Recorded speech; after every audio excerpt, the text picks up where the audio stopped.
talk. More than any other trait, talk expresses our humanity.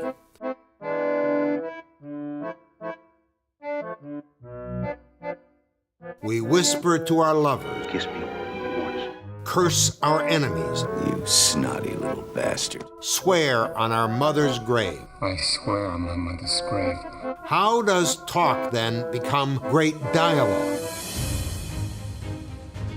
I've dedicated more than 30 years to educating and mentoring screenwriters, novelists, and playwrights on the principles of storytelling. For an all-encompassing, in-depth study of dialogue, we have to begin by stepping back from all of storytelling to take the widest possible view. In this course, I'm going to show you how to understand, craft, and hone dialogue for the page, stage, and screen. Consider this course as a kind of GPS for writers. If you're an aspiring writer, I'll steer you toward excellence. If you're a professional that has lost your bearings, this course will guide you back home. I look forward to helping you craft honest, creative, and powerful dialogue.